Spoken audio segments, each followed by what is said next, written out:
아시아는 어느 대륙보다 복음을 전파하기 힘든 지역입니다.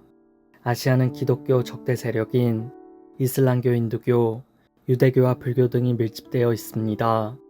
그러나 결코 절망적이지만은 않습니다.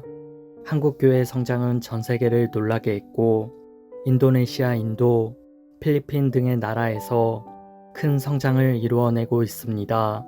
특히 새로운 변화의 물결 가운데 있는 중국은 선교적 관심의 중심에 있는 나라 중 하나입니다.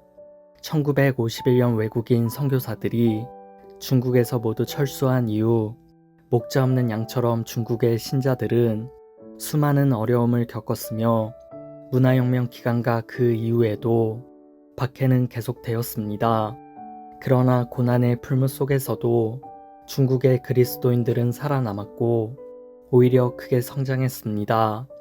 1935년 한 통계에 의하면 중국 전역에 6,300여 교회와 약 48만 명의 신자가 있었고 1949년 문화혁명 당시에는 고작 70만 명 정도였지만 그러나 지금은 1억 명 이상의 신자들이 우리 앞에 그 모습을 드러내고 있습니다. 그 배후에는 살아계신 주님이 계셨고 중국의 지하교회와 이들을 이끈 헌신적 지도자들이 있었습니다. 그중 선교사들 사이에서 win영제로 불리는 이가 있습니다. 어렸을 적 그의 어머니가 먼저 선교사의 가르침을 받아들였고 win영제는 16살 때부터 주님을 따르기 시작했습니다. 당시 그의 아버지는 폐암 말기로 살 가능성이 없었으나 가족 모두가 아버지의 몸에 손을 얹고 밤새도록 믿음의 기도를 드렸더니 그로부터 일주일이 채 지나지 않아 아버지는 완쾌되었고 아무 흔적도 없이 사라졌습니다. 하나님의 능력을 체험한 결과 가족 모두가 지금까지 변함없이 하나님과 동행하고 있습니다. win영제는 가난하던 시절 성경을 읽어보고 싶어서 여러 달 주님께 아뢰었고 금식 기도도 하였습니다. 그 과정에서 그는 성경을 전달받는 환상을 보았고 정말로 기적적으로 어느 노인 전도사를 통해 그에게 성경이 주어지는 응답을 체험했습니다.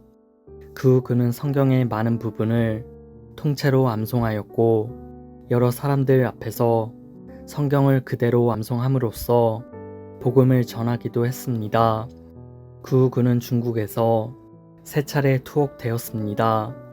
공산당의 지휘 아래 있는 삼자교회에 소속되기를 거부했기 때문입니다. 물론 많은 다른 제목들이 그에게 덧붙여졌습니다.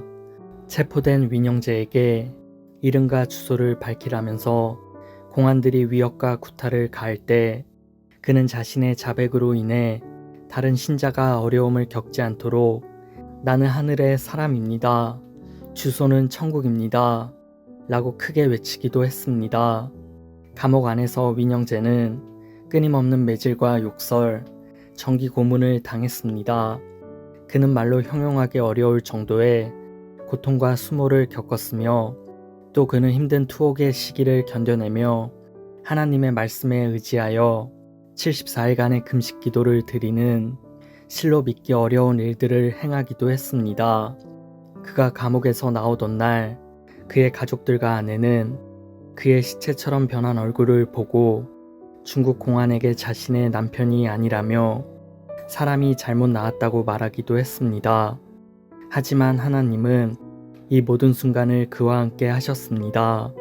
시끄럽다고 고함을 치던 간수들도 복음을 전하던 win영제 앞에서 순한 양처럼 유순해졌으며 탈출을 예비하셨던 주님께서는 그가 안전히 걸어나갈 수 있도록 간수들의 눈을 어둡게 하셨습니다. 사도행전적 표적과 이적이 작고 초라한 소년이었던 win영제에게 기적처럼 일어났던 것입니다. 하나님께서는 중국 허난성의 가난한 마을에서 태어난 이 배고픈 소년을 택하셔서 혹독한 박해에도 굴하지 않고 능력 있게 복음을 전파하도록 사용하셨습니다. 하나님은 중국도 사랑하시어 지금도 중국 지하교회에서 위대한 일들을 행하시고 계시며 1997년 하나님의 도우심으로 기적적으로 탈옥한 윈영제는 현재 독일에 근거를 두고 전 세계를 순회하며 백투 예루살렘 운동을 전개하고 있습니다.